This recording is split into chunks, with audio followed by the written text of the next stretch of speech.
कल्पना कीजिए, आप एक शांत रात में ऊपर आसमान को देख रहे हैं। हर एक टिमटिमाता बिंदु एक पूरी दुनिया की कहानी कहता है।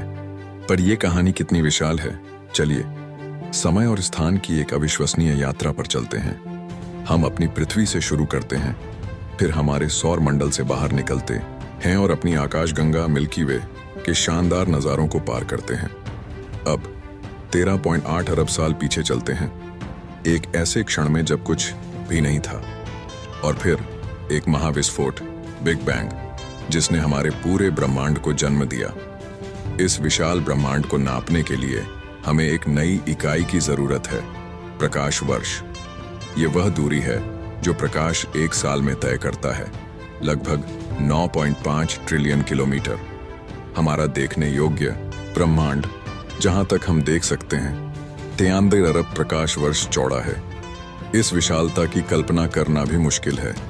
हमारा ब्रह्मांडीय पता कुछ इस तरह है। हम पृथ्वी पर रहते हैं, जो सौर मंडल का हिस्सा है। हमारा सौर मंडल मिल्की वे आकाशगंगा में स्थित है, जो स्थानीय समूह नामक आकाशगंगाओं के एक झुंड में है। और यह स्थानीय समूह विशाल कन्या सुपर क्लस्टर का एक छोटा सा हिस्सा मात्र है। इस विशाल ब्रह्मांड में हमारी अपनी आकाशगंगा अकेली नहीं है।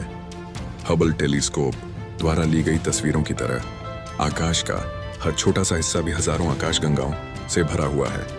वैज्ञानिकों का अनुमान है कि हमारे देखने योग्य ब्रह्मांड में लगभग 2 ट्रिलियन आकाशगंगाएं हो सकती हैं। सिर्फ हमारी मिल्की वे में ही 100 से 400 अरब तारे हैं। यह संख्या इतनी बड़ी है कि पृथ्वी के सभी समुद्र तटों पर मौजूद रेत के कणों से भी ज्यादा तारे अकेले हमारी आकाशगंगा में हैं।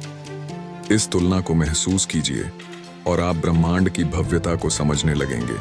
और जहां तारे हैं, वहां ग्रह भी हैं। हमारे सौर मंडल के 8 विविध ग्रहों को देखें। हर एक अपने आप में अनोखा है, लेकिन यह तो बस शुरुआत है। खगोलविदों ने हमारी आकाशगंगा में हजारों एक्सोप्लैनेट, यानी दूसरे तारों की परिक्रमा करने वाले ग्रह खोज निकाले हैं। इनमें गैस के विशाल गोले, धधकती लावा की दुनिया और पत्थरीले ग्रह शामिल हैं। ऐसा माना जाता है कि ब्रह्मांड में लगभग हर तारे का अपना एक ग्रहीय परिवार है, जिसका अर्थ है कि खरबों खरबों ग्रह मौजूद हो सकते हैं। जेम्स वेब जैसे शक्तिशाली टेलीस्कोप की मदद से हम इन दूर की दुनियाओं का अध्ययन कर रहे हैं और रहने योग्य क्षेत्र में पृथ्वी जैसे ग्रहों की तलाश कर रहे हैं, जहां जीवन संभव हो सकता है। इतनी सारी खोजों के बावजूद ब्रह्मांड का सबसे बड़ा हिस्सा हम ऐसा कुछ और जानने के लिए मुझे सब्सक्राइब